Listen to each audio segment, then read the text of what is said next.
Yo, what's up mga tropa pips? Welcome back to my vlog at magandang araw po sa inyong lahat. Nako, heto, mainit na mainit tong ating topic ngayong oras na ito dahil patungkol po ito sa sagot ni Bongo patungkol po sa reconciliation ng mga Duterte at ni Pangulong Bongbong Marcos. Ito yung hindi ko maintindihan. Parang hindi nila naiintindihan. Di ba? Ito yung hindi ko maintindihan dahil parang hindi nila naintindihan ang gustong mangyari ng ating Pangulong Bongbong Marcos.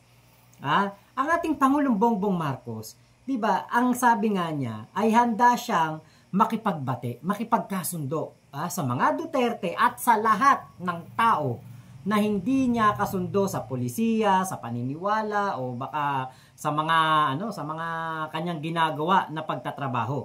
Di ba? Pero hindi po sinabi ng ating Pangulong Bongbong Marcos na siya ay susunod sa kagustuhan ng isang makikipag-reconciliation sa kanya. Ito yung makikita nyo dito na ang mga Duterte talaga at ang mga kampo ni Digong at ang utak nitong si Bato de la Rosa at ni Bongo at ni Sara at ng lahat po ng mga maka-Duterte. Sama nyo pa yung mga pulpul na vlogger at mga bobong vlogger ni Digong. At ang mga itong sila Panelo at sila Harry Roque, hindi nila naiintindihan kung ano ang gusto ng ating Pangulo. 'Di ba? Hindi nila naiintindihan at hindi nila nauunawaan. Napakalalim ba para sa kanila yung sinabi ng ating Pangulo na handang makipagkasundo at sumagot ng walang kagatol-gatol na oo ang ating Pangulong Bongbong Marcos? Napakalalim ba sa kanila nun? Hindi ba nila kayang arukin ang sinabi na yun ng ating Pangulo? Alam niyo po kung bakit? Kasi eto po yun. Pakinggan po ninyo ang sasabihin dito ng iyakin na si Bongo. Paulit na for Southwest yung Duterte Marcos reconciliation. Importante rito yung sinseridad po ng bawat isa. Kung gusto niyo po ng reconciliation, pabalikin niyo muna si Tatay Digong. Siya naman po ang dapat kausapin. Siya yung Elder Duterte. At siya po yung nagserbisyo sa ating mga kababayan. Noong nakarang 6 na taon, ginawa niya po lahat ng sakripisyo. Ngunit dinadala po siya dun sa Hague. Kaya po, patuloy po akong nananawagan, nakikiusap, at ipagdasal po natin ang kanyang kalusugan, ang kanyang kaligtasan ni Tatay Digong, ang kanyang kalayaan. Importante rito sa pag-uusap na yan, kung sakali mang merong pag-uusap, I cannot speak in behalf sa pamilya, no? But kung meron man po, bilang may personal position, may personal thought on this, importante rito yung sinceridad. Dapat sincere ka sa pag-uusap. At unang hakbang dyan ay pauwiin si Tatay Digong. Kung kaya nyo pong ipadala sa loob ng 14 na oras si Tatay Digong, alam kong kaya nyo rin pong ipabalik rito sa lalong mabilis na panahon. Siya po ang dapat kausapin. Paano nyo kakausapin kung wala siya rito? Marami pong nangungulila, marami pong nalulungkot, mga kababayan nating Pilipino. Yan po ang pinaka-first step po para sa akin. Pauwiin mo na siya rito. Sir, so kung hindi siya papauwiin, hindi nyo hindi sincere yung reconciliation? Hindi ko po sasagutin yung tanong na yan. Ang importante muna, mapauwi siya rito. Pero sir, yung possible na mapuulit yung meeting, may possibility po ba? Hindi, I cannot speak in behalf sa team o sa anumang panig. Ang akin lang rito bilang isang tuta na kasama, bilang isang tuta. Yan. Hindi siya makapagsalita in behalf of the Duterte family dahil tuta lang naman siya. Ito yung nakakatawa dito eh. Nagsalita ang ating Pangulong Bongbong Marcos ng oo.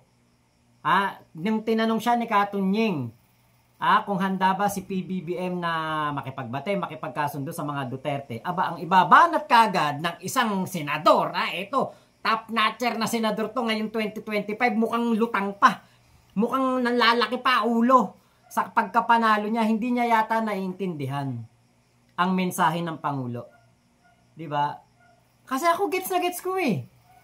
Ako para sa akin, kung gusto niyo makipag-reconciliate sa Pangulo, kung ako ang sinabihan ng Pangulo, kunwari, ako ay isang Duterte, narinig ko yung paliwanag na yun ng Pangulo, na narinig ko, na handa siyang makipagkasundo, makipag-ayos, makipagtulungan para sa bayan. Hindi po sinabi ng Pangulo na may kapalit. Yan lamang ang ibig sabihin na itong mga kampo ni Duterte at ang mga maka-Duterte na ito at mga tuta ni Duterte, wala pong pag-asa dito sa reconciliation. Dead end ang reconciliation o dead end po ang pagkakasundo ng mga Marcos at Duterte. Ako na po ang naghahatol dyan. Malabo na po na magkasundo yan. Dahil po, ang ating Pangulong Bongbong Marcos, gets ko siya. Tanggapin nyo kung ano yung nangyari dahil rule of law yan. Batas ang sinunod ng ating Pangulo. Ano yun? Para lang makipagbate sa inyong mga Duterte? Kakalabanin niya ang ICC? Gegirahin niya ang ICC doon? Para pauwiin si Digong? Para lamang magkabati-bati kayo? Nek-nek nyo. Malabo yan. Ang ibig sabihin ng reconciliation, ay tanggapin kung ano ang mga pagkakamali at tanggapin kung ano yung mga nangyari. Buti sana kung yung nangyari kay Digong is not by the law. Buti sana kung may nilabag na batas doon. Wala po. Hanggang ngayon wala nga kayo na dedemanda.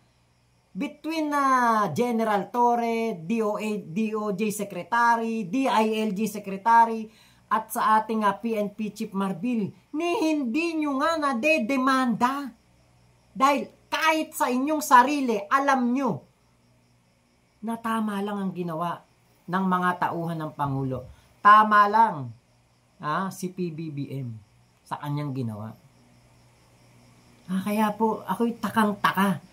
Bakit ang kampo ni Digong, ang kanilang banat ngayon, kapag tinanong sila tungkol sa reconciliation, kung sila'y sincere, kung sincere daw si PBBM sa reconciliation, pauwiin daw si Digong. Ano pa pakialam ni Digong? Ano ba si Digong? Mayor lang yan. Senador ka. Bongo, hanggang ngayon tuta ka pa din. Sayang boto sa'yo ng 26 million na Pilipino. Wala kang sariling desisyon. Hanggang ngayon tuta ka pa rin. Di ka ba nahihiya nun sa mga bumoto sa'yo? Yung tumbong mo at yung buntot mo nakaayon sa kung ano ang isusubo sa'yo ng amo mo na si Digong. Sus Mariusip, nakakahiya na nag-top notcher. Si Bongo pero tuta pa din. Wala kang sariling identity. Wala kang sariling pag-iisip. Pasahodin ka ba ni Digong? Di ba ang nagpapasahod sa'yo at magpapasahod muli sa'yo sa loob ng 6 na taon ay ang mga Pilipino? Yan ang pagsisilbihan mo. Hindi yung matandang nabubulok doon sa ICC. Kaya hindi kita binoto. Dahil alam ko manghihinayang lang ako. Sayang lang boto sa inyo eh.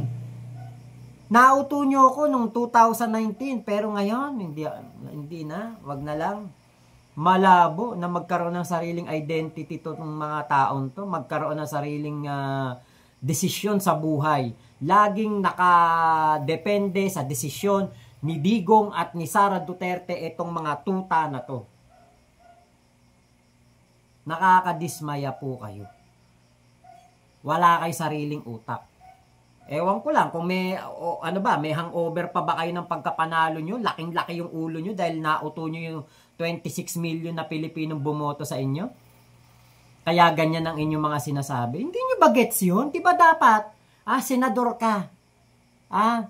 Oo nga't malaki utang na loob mo kay Digong. Pero taong bayan dapat ang inuuna mo. Ano ba sabi ng Pangulo? Handa siyang makipagbate para sa taong bayan, hindi para kay Digong, hindi para pauwiin si Digong, hindi para i-absuelto si Sara sa impeachment trial. Kaya nako, Senator Bongo, alam niyo po, Kawawa ang mga Pilipino kapag kayo pa kumandidato sa mga susunod na panahon, maging presidente kayo, vice-presidente kayo. Kawawa ang mga Pilipino. Dahil kayo po ay isang kandidato na ang amo ay nakakulong sa ICC at ang inyo pong utak ay kontrolado. Parang may remote control si Digong. Alam niyo parang parang wireless na remote nakatanim sa utak nito mga taong ito, mga tuta ni Digong. Parang ganun. Ang lakas ng signal ni Digong dito. Hawak na hawak sa leeg ang mga tuta niya. Nakakahiya. Kaya tama na lang to. Tama na lang na talagang si Digong makulong doon sa ICC at mabulok doon. Yung reconciliation, tama na yan. Huwag nang i-push. Tama lang na nadinig na natin sa ating Pangulo na handa siyang makipagbate. Pero kung ang magiging kapalit naman ay ang magiging tuta din si PBBM ni Digong, nako, malabo kayo. Yan ang OG. Yan ang original gangster. Yan ang godfather. Kayo mga bagong salta lang kayo sa politika. Sa nation, sa kumbaga yung buong Pilipinas. Pang Davao lang kayo tapos napunta kayo ng nationwide. 'Di ba, ng national. Pero ang mga Marcos at katulad ni PBBM, yan ang mga OG. Hindi nyo mapapasunod ang mga OG sa mga bagong salta. Bagong salta lang kayo Hindi nyo kayang pasunurin yan. At ang ating Pangulong Bongbong Marcos, may sariling pag-iisip yan na hindi siya magpapatuta sa kahit kanino. Nagkaroon niya ng experience sa pagiging congressman, gobernador, senador, nang hindi naging tuta ng kahit sino, may sariling identidad. Kaya, hindi nyo makakaya yan. Talong-talo kayo kay PBBM. Sa darating na eleksyon, sigurado ko, pag kayo ay kumandidato, at ang tinaas na kamay ng ating Pangulong Bongbong Marcos ay ang kanyang kaalyado, kung sino man yun nakakandidato, at kung sino man, sigurado ko hanggang senador lang kayo. Hindi na kayo makakatuntong pa sa Malacanang muli. Yan ang nakikita ko in the future. Bakit? Dahil nakikita ng mga Pilipino na tuta lang kayo, si PBBM ang tunay na gangster talaga. Hindi nyo kaya yan, matigas yan.